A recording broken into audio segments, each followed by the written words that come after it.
My name is Ellie, and I make all kids feel better about themselves by not being me. I'm the fat girl, and I know my place. I try to obey the fat girl rules, like no making waves, avoid eating in public, and don't move so fast that your body jiggles. But I still get picked on. I have a new neighbor, Catalina, who is my age.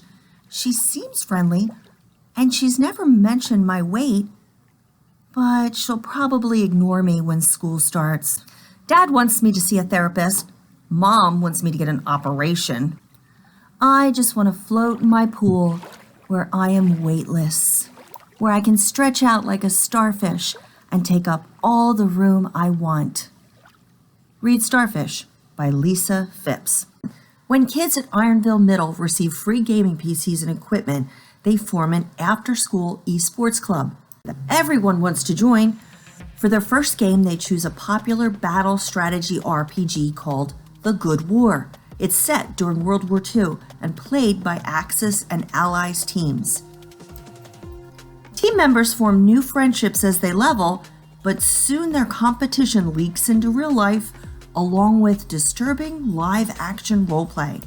But when their game attracts outside groups bent on disinformation and prejudice, players are confronted with frightening real-life XP.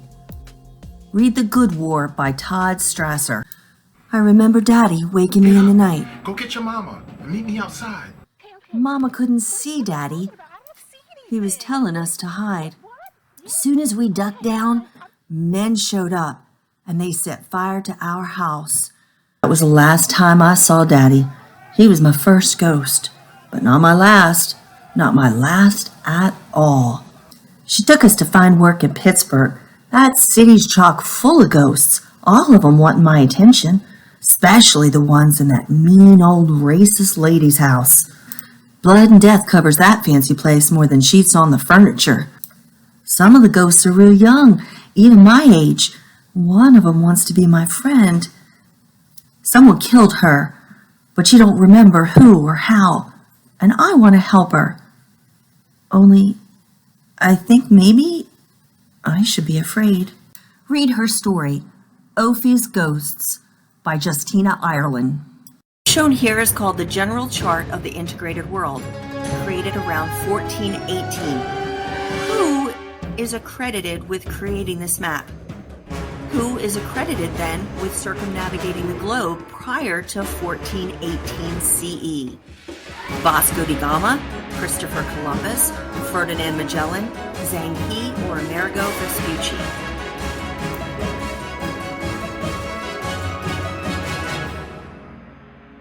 Zhang He. Who, you ask? Zhang He was the 7-foot admiral of Emperor Zhu Dai's treasure fleet. 70 years before Christopher Columbus sailed the ocean blue, Zhang He's floating city navigated 7 voyages all over Asia, Pacifica, the Middle East, and Africa. In fact, Columbus's entire fleet could fit into one treasure ship. They were larger, stronger, and better constructed than European ships. Several carried floating gardens. Some held tanks of drinking water. His maritime triumphs established trade routes, expanded Chinese territory, and brought riches, exotic animals, and powerful allies.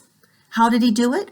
To find out, read 7 Voyages, How China's Treasure Fleet Conquered the Sea by Lawrence Beargreen and Sarah Frey.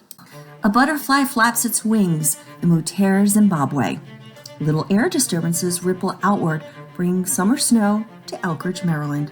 It's called the butterfly effect, and why timeline saboteurs are known as butterflies. Because no matter how much you might want to stop John Wilkes Booth, without his assassination of Lincoln, the U.S. suffers multiple civil wars and eventual collapse. See, time travel is real, at least for a tiny fraction of the human population who carry the genetic mutation, or glitch. Doctors test newborns for the glitch at birth. The precious few who have it are immediately whisked away from their parents and shipped to Glitch Academy, where they are trained into glitches and sent back in time to capture butterflies prior to their crime's execution. Reagan and Elliot are Glitch Academy best enemies. always competing, always taunting, always irked by the other, until they received the equivalent of a time travel bomb. It's a letter from the future addressed to Reagan and naming Elliot. They will have to work together to literally race against time to solve the mystery and clear their names before being arrested or worse. Will they succeed? To find out, read Glitch by Laura Martin. Hide and seek. We played at Edsy's homecoming. My best friend went missing for a whole year. And it happened right before Mom died, and I'm still not over the panic attacks. We didn't know laughter woke the devil. We didn't know certain games attracted demons, and that if we broke the rules, the seeker would claim our souls. We didn't know we'd be dragged into a nightmare realm and be haunted by our worst fears. My worst fear is seeing Mom die of cancer over and over again. And now she's haunting me. Because we broke the rules. Read Hide and Seeker by Zaka Herman. Welcome, 00 Reader. Execute retinal scan. Access granted.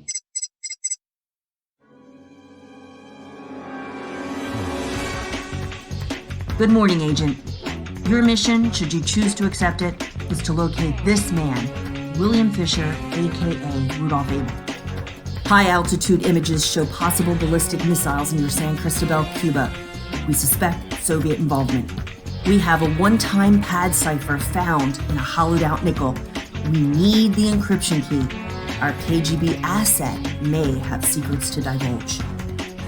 Somehow, a network of spies, the space race, and the Cold War arms race are all connected. Your mission is to learn how. Start with the excellent book, Fallout, Spies, Superbombs, and the Ultimate Cold War Showdown by award-winning author Steve Shankin. Jackie Chavez loves Kingdom Adventure, but after her parents' deportation, she can't afford her park pass, and she'll miss hanging out with her friends all summer, and she already feels so alone. Then Jackie learns about a weird tradition. If a guest dies on park property, all members of the guest's party receive lifetime passes. And it just so happens that her aunt works at a retirement home full of seniors in need of outdoor activity. Jackie and her friends hatch a plan to provide potentially heart-stopping entertainment. What could possibly go wrong? To find out, read the graphic novel Lifetime Passes by Terry Blass and Claudia Aguirre. More than 600,000 Americans died in the Civil War, but disease caused twice as many deaths as bullets. Typhoid, tuberculosis, measles, smallpox, diarrhea, yes, diarrhea, and malaria. Their cures consisted of poisonous mercury, turpentine, and living, squirming, writhing maggots placed inside open wounds to dissolve the necrotic tissue. How did the medical community keep pace with the horrors? What advances resulted from their efforts? To find out, read The Not for the Squeamish, Blood and Germs, The Civil War Battle Against Wounds and Disease by Siebert Honor winner Gail Jarrow. I want to join my friends as they surf. I miss swimming. Back home in Burma, I was a fish, always in the water. Now when I see water, I'm back in the boat, huddled atop strangers, terrified of patrols. For a second, the boat wobbles.